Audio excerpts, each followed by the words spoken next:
Hi friends, welcome back to Manthan kitchen. ಇವತ್ತಿನ ರೆಸಿಪಿಯಲ್ಲಿ restaurant ಸ್ಟೈಲಲ್ಲಿ ತುಂಬ ಟೇಸ್ಟಿಯಾಗಿ ತುಂಬ ಸುಲಭವಾಗಿ ಮನೆಯಲ್ಲಿ ಫಿಶ್ ಫ್ರೈ ಮಾಡೋದನ್ನು ತೋರಿಸ್ತಾ ಇದ್ದೀನಿ. ಇದು ಮಾಡೋದು ತುಂಬ ಸುಲಭ, ಟೇಸ್ಟ್ ಮಾತ್ರ ತುಂಬ ಚೆನ್ನಾಗಿರುತ್ತೆ. ನೀವು ಕೂಡ ಈ ವಿಧಾನದಲ್ಲಿ ಟ್ರೈ ಮಾಡಿ ಹೇಗೆ ಬಂತು ಅಂತ ಕಮೆಂಟ್ ಬಾಕ್ಸಲ್ಲಿ ತಿಳಿಸಿ. ನಮ್ಮ ಚಾನಲ್ ಮಂಥನ್ ಕಿಚನ್ನ ಇನ್ನೂ ಯಾರು ಸಬ್ಸ್ಕ್ರೈಬ್ ಮಾಡ್ಕೊಂಡಿಲ್ಲ, ಪ್ಲೀಸ್ ಸಬ್ಸ್ಕ್ರೈಬ್ ಮಾಡ್ಕೊಳ್ಳಿ ಮತ್ತು ಪಕ್ಕದಲ್ಲಿರುವಂತಹ ಬೆಲ್ ಬಟನ್ ಕೂಡ ಪ್ರೆಸ್ ಮಾಡಿ. ನೋಡಿ ಫಿಶ್ನ ತೋರಿಸ್ತಾ ಇದ್ದೀನಿ.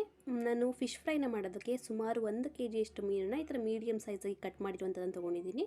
ತುಂಬ ದಪ್ಪನೂ ಇರಬಾರ್ದು, ತುಂಬ ಸಣ್ಣನೂ ಇರಬಾರ್ದು. ತುಂಬ ದಪ್ಪ ಇದ್ದರೆ ಫಿಶ್ ಫ್ರೈ ಮಾಡಬೇಕಾದ್ರೆ ಉಪ್ಪು ಖಾರ ನೀಟಾಗಿ ಹಿಡಿಯಲ್ಲ. ಮತ್ತು ತುಂಬ ಸಣ್ಣಗಿದ್ದರೆ ಫುಲ್ ಕ್ರಿಸ್ಪಿಯಾಗಿ ಗಟ್ಟಿ ಆಗಿಬಿಡುತ್ತೆ, ಅಷ್ಟು ಚೆನ್ನಾಗಾಗಲ್ಲ. ಹೊರಗಡೆಯಿಂದ ಕ್ರಿಸ್ಪಿಯಾಗಿ ಒಳಗಡೆಯಿಂದ ಜ್ಯೂಸಿಯಾಗಿರಬೇಕು ಅಂದರೆ ಪೀಸಸ್ಸು ಮೀಡಿಯಮ್ ಸೈಜಾಗಿ ಕಟ್ ಮಾಡಿಸ್ಕೊಂಡು ತೊಗೊಳ್ಳಿ. ಇದನ್ನು ಒಂದು 3-4 ಸರಿ ತೊಳೆದು ಸೈಡಿಗೆ ಇಟ್ಕೊತಾ ಇದ್ದೀನಿ. ಇವಾಗ ಇದಕ್ಕೆ ಫಿಶ್ ಫ್ರೈ ಮಾಡೋದಕ್ಕೆ ಮಸಾಲಾನ ರೆಡಿ ಮಾಡ್ಕೊಳ್ಳೋಣ. ನೋಡಿ, ಸ್ವಲ್ಪ ಅಗಲವಾಗಿರುವಂಥ ಪಾತ್ರೆಗೆ ಒಂದು 3 ಸ್ಪೂನ್ ಆಗುವಷ್ಟು ಚಿಲ್ಲಿ ಪೌಡರ್ನ ಹಾಕೋತಾ ಇದ್ದೀನಿ. ನಿಮ್ಗೆ ಖಾರ ಜಾಸ್ತಿ ಬೇಕು ಅಂದರೆ ನೀವು ಜಾಸ್ತಿನ ಕೂಡ ಹಾಕೋಬೋದು. ನಾವು 1 kg ಫಿಶ್ ಫ್ರೈಗೆ 3-4 ಸ್ಪೂನಷ್ಟು ಖಾರ ಸಾಕಾಗತ್ತೆ. ನೋಡಿ, ಚಿಲ್ಲಿ ಪೌಡರ್ನ ಹಾಕಿದ್ದಾದಮೇಲೆ 1.5 ಸ್ಪೂನ್ ಆಗುವಷ್ಟು ಧನಿಯಾ ಪುಡಿನ ಹಾಕೋತಾ ಇದ್ದೀನಿ. ಒಂದು ಅರ್ಧ ಚಮಚ ಆಗುವಷ್ಟು ಜೀರಿಗೆ ಪುಡಿನ ಹಾಕೋತಾ ಇದ್ದೀನಿ. ಜೀರಿಗೆ ಪುಡಿ ಫ್ಲೇವರ್ ಇಷ್ಟ ಆಗಲ್ಲ ಅಂದರೆ ಸ್ಕಿಪ್ ಕೂಡ ಮಾಡಬಹುದು. ಅದು ಹಾಕೋದ್ರಿಂದ ಒಳ್ಳೆ ಅರೋಮ ಬರುತ್ತೆ ಅಂತ ನಾನು ಹಾಕಿರೋದು.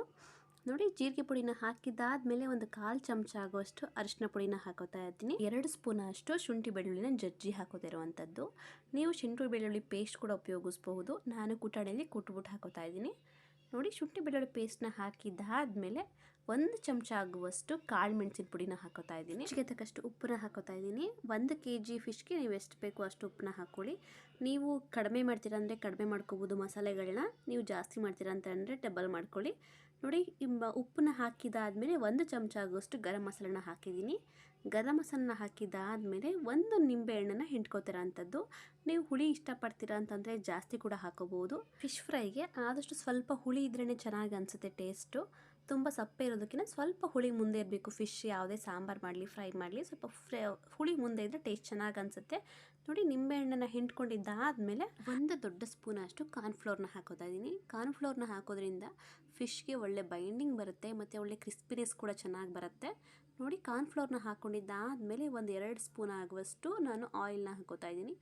ಆಯಿಲ್ನ ಹಾಕ್ಕೊಂಡು ನೀಟಾಗಿ ಮಿಕ್ಸ್ ಮಾಡ್ಕೋಬೇಕು. ಇದನ್ನು ಕೈಯಲ್ಲೇ ಆದಷ್ಟು ಮಿಕ್ಸ್ ಮಾಡ್ಕೊಳ್ಳಿ. ಏನಕ್ಕಂದರೆ ನಾವು ಫಿಶ್ಗೆಲ್ಲ ಮತ್ತೆ ಕೈಯಲ್ಲೇ ಹಚ್ಚೋದಿರುತ್ತೆ ಅಲ್ವಾ ಮಸಾಲೆ ಎಲ್ಲನೂ. ಒಂದ್ಸರಿ ನೀಟಾಗಿ ಮಿಕ್ಸ್ ಮಾಡ್ಕೊಂಡಿದ್ದಾದಮೇಲೆ ನಿಮಗೆ ಕನ್ಸಿಸ್ಟೆನ್ಸಿ ಗೊತ್ತಾಗುತ್ತೆ. ತುಂಬ ಗಟ್ಟಿ ಅಂತ ಅನ್ನಿಸ್ತು ಅಂದರೆ ಸ್ವಲ್ಪ ನೀರು ಮಾತ್ರ ಹಾಕ್ಕೊಂಡು ನೀಟಾಗಿ ಮಿಕ್ಸ್ ಮಾಡ್ಕೋಬೇಕಾಗತ್ತೆ. ಇದು ಕನ್ಸಿಸ್ಟೆನ್ಸಿ ಹೇಗಿರಬೇಕು ಅಂದರೆ ಮೇಲ್ಗಡೆಯಿಂದ ಇದ್ರೆ ಎತ್ತಿ ಬಿಟ್ಟು ನಿಧಾನವಾಗಿ ಬೀಳಬೇಕು. ಈ ಥರ ಇದ್ದರೆ ಪರ್ಫೆಕ್ಟ್ ಆಗಿರುತ್ತೆ. ಫಿಶ್ಗೆ ನೀಟಾಗಿ ಕೋಟ್ ಆಗುತ್ತೆ. ಇವಾಗ ಇದಕ್ಕೆ ಒಂದೊಂದೇ ಫಿಶ್ಗಳನ್ನ ಸೇರಿಸ್ಕೊಂಡು ನೀಟಾಗಿ ಕೋಟ್ ಮಾಡ್ಕೊಳ್ಳೋಣ.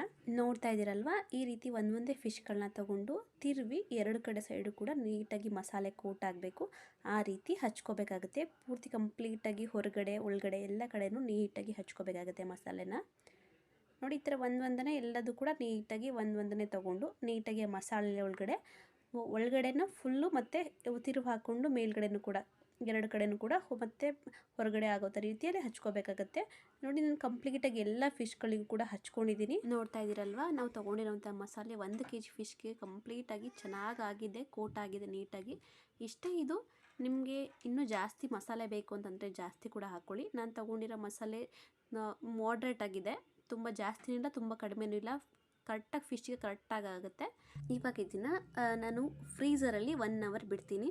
ನೀವು ಫ್ರೀಝರ್ ಇಲ್ಲ ಅಂತ ಹೇಳಿದ್ರೆ ನೀವು ಈ ಫ್ರಿಜ್ಜಲ್ಲೇ ಇಟ್ಕೋತೀನಿ ಅಂತಂದರೆ 2-3 ಅವರ್ ಬಿಡಿ. ಚೆನ್ನಾಗಿ ಅದು ಮಸಾಲೆ ಎಲ್ಲ ನೀಟಾಗಿ ಹಿಡಿದಿರುತ್ತೆ. ನಾನು ಫ್ರೀಝರಲ್ಲಿ 1 ಅವರ್ ಬಿಟ್ಟಿದ್ದೆ ಅಷ್ಟೇ. ನೋಡ್ತಾ ಇದ್ದೀರಲ್ವಾ, ಫಿಶ್ ಎಲ್ಲ ಎಷ್ಟು ಗಟ್ಟಿಯಾಗಿ ಮಸಾಲೆ ಎಲ್ಲ ಎಷ್ಟು ನೀಟಾಗಿ ಕೋಟ್ ಆಗಿದೆ. ಪರ್ಫೆಕ್ಟ್ ಆಗಿರುತ್ತೆ. ಈ ಥರ ಮಾಡೋದ್ರಿಂದ ಆಯಿಲಲ್ಲಿ ಮಸಾಲೆ ಎಲ್ಲ ಬಿಟ್ಕೊಳ್ಳಲ್ಲ, ಚೆನ್ನಾಗಿ ಫ್ರೈ ಆಗುತ್ತೆ, ಕ್ರಿಸ್ಪಿ ಆಗಿರುತ್ತೆ.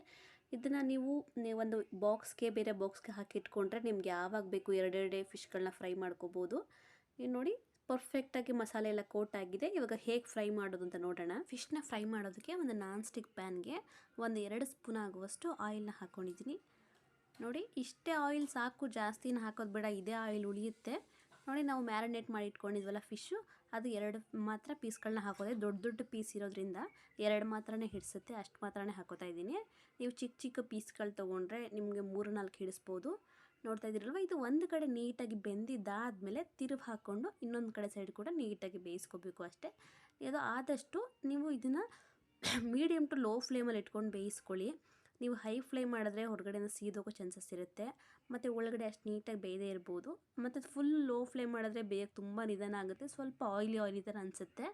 ಅದರಿಂದಾಗಿ ಆದಷ್ಟು ಮೀಡಿಯಮ್ ಟು ಲೋ ಫ್ಲೇಮಲ್ಲಿ ಇಟ್ಕೊಂಡು ನೀಟಾಗಿ ಬೇಯಿಸ್ಕೋಬೇಕಾಗತ್ತೆ.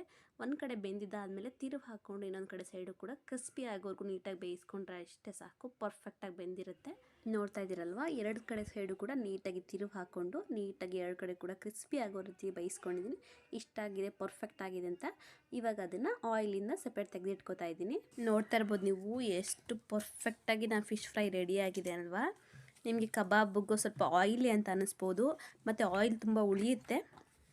ಈ ಥರ ಫಿಶ್ ಫ್ರೈ ಮಾಡಿಕೊಂಡ್ರೆ ನೋಡ್ತಾ ಇರ್ಬೋದು ನೀವು, ನಾನು 2 ಸ್ಪೂನ್ ಆಯಿಲ್ ಹಾಕಿದೆ ಅಷ್ಟೇ, ಸ್ವಲ್ಪನೂ ಕೂಡ ಆಯಿಲ್ ಅಬ್ಸರ್ವ್ ಮಾಡ್ಕೊಂಡಿಲ್ಲ. ನೋಡಿ, ಇವಾಗ ಉಳಿದಿರೋಂಥ ಆಯಿಲ್ಗೆ ನಾವು ಉಳಿದಿರುವಂಥ ಫಿಶ್ಗಳನ್ನ ಹಾಕ್ಕೊಂಡು ನೀಟಾಗಿ ಫ್ರೈ ಮಾಡ್ಕೊಳ್ಳೋದಷ್ಟೇ. ನೀಟಾಗಿ ಮೀಡಿಯಮ್ ಟು ಲೋ ಫ್ಲೇಮಲ್ಲಿ ಇಟ್ಕೊಂಡು ನೀಟಾಗಿ ಒಂದು ಕಡೆ ಬೆಂದಮೇಲೆ ಇನ್ನೊಂದು ಕಡೆ ನೀಟಾಗಿ ಬೇಯಿಸ್ಕೊಂಡು ತಿರುವು ಹಾಕ್ಕೊಂಡ್ರೆ ಆಯಿತು. ನೋಡ್ತಾ ಇರ್ಬೋದು ನೀವು, ಮಸಾಲೆ ಸ್ವಲ್ಪನೂ ಕೂಡ ಆಯಿಲಲ್ಲಿ ಬಿಟ್ಕೊಂಡಿಲ್ಲ. ಫ್ರೀಝರಲ್ಲಿ ಇಟ್ಕೊಂಡ್ರೆ ಮಸಾಲೆ ಬಿಟ್ಕೊಳ್ಳಲ್ಲ, ಆಯಿಲಲ್ಲಿ ಪರ್ಫೆಕ್ಟಾಗಿ ಕೋಟ್ ಆಗಿರುತ್ತೆ. ಎರಡನೇ ಸೈಡ್ನೂ ಅಷ್ಟೇ ನೀಟಾಗಿ ಕ್ರಿಸ್ಪಿಯಾಗಿ ಬೆಂದಿದ್ದಾದಮೇಲೆ ನಾನು ಪ್ಲೇಟ್ಗೆ ತಗೋತಾ ಇದ್ದೀನಿ. ನೋಡಿ, ನಾನು ಫೈನಲಿ ಸರ್ವ್ ಮಾಡಿದ್ದೀನಿ. ಎಷ್ಟು ನೀಟಾಗಿ ಕಾಣಿಸ್ತಿದೆ ಅಂತ. ತುಂಬ ಟೇಸ್ಟಿಯಾಗಿರುತ್ತೆ. ನೀವು ಕಬಾಬ್ಗಿನ್ನ ಸ್ವಲ್ಪ ಹೆಲ್ದಿಯಾಗಿ ಫಿಶ್ನ ಇಷ್ಟಪಡೋರು ಈ ರೀತಿ ಒಂದ್ಸಲ ಟ್ರೈ ಮಾಡಿ. ಹೇಗೆ ಬಂತು ಅಂತ ನಿಮ್ಮ ಕಮೆಂಟ್ ಬಾಕ್ಸಲ್ಲಿ ನಿಮ್ಮ ಅಭಿಪ್ರಾಯನ ತಿಳಿಸಿ. ಈ ವಿಡಿಯೋ ನಿಮಗೆ ಇಷ್ಟ ಆದರೆ ಲೈಕ್ ಮಾಡಿ, ಶೇರ್ ಮಾಡಿ, ಪ್ಲೀಸ್ ಸಬ್ಸ್ಕ್ರೈಬ್ ಮಾಡ್ಕೊಳ್ಳಿ ಮಂಥನ್ ಕಿಚನ್ಗೆ. Thank you. Happy cooking.